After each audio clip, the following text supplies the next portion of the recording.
আমার ঘর পূর্ণভাবে গঠন করতে হবে। ঘরের ভিতরে ইম্পর্টেন্ট কাগজ, আমার বাবা একটা শিক্ষা প্রতিষ্ঠান প্রধান, তার এই মাস চাকরি আছে শুধু তার বয়সে। আমি আজকে লজ্জিত, আমি দেশের জন্য কথা বলেছি, আমার কাছে আজকে লজ্জা লাগে। আমার বাবার চাকরি এই ফেব্রুয়ারি মাসে 25 সালের ফেব্রুয়ারি মাসে 25 তারিখ কোনায় চাকরি শেষ, 28 তারিখ শেষ। আজকে আমার জন্য ঘর পোড়া হয়েছে। নিজে লজ্জিত, আমি কি করেছি? স্বৈরাচারের বিপক্ষে আমি কথা বলেছি, স্বৈরাচারের বিপক্ষে জীবন ঝুঁকি নিয়ে আমি কথা বলেছি, দেশের মানুষের জন্য আমি কথা বলেছি।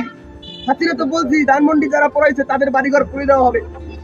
তো ঠিক ধানমন্ডি পুড়িয়ে দেওয়ার ভাঙার প্রতিশোধ কাফির বাড়ি প্রথম হয়েছে, বাড়ি প্রথম দাঁড়ানো হয়েছে। আজকে বাবার সন্তান হয়ে নিজের কাছে লজ্জা বোধ হয় যে আমার বাবা এত বছর চাকরি করছে, চাকরি শেষ মাসে এসে তার বাড়িটা নাই। আমি কি 7 দিন পর দেখাবো? দেশের মানুষ, দেশের বিপ্লবী ছাত্র জনতা আমার সাথে আছে। আমি 7 দিনের মাথায় রাজপথে দাঁড়াবো বিপ্লবী ছাত্র জনতাকে নিয়ে। দরকার হয় আমি বিপ্লবী সরকারের ডাক দিব। এই সরকারের উপর 60% মানুষ আস্থা হারাই ফেলছে। কি উচিত ছিল?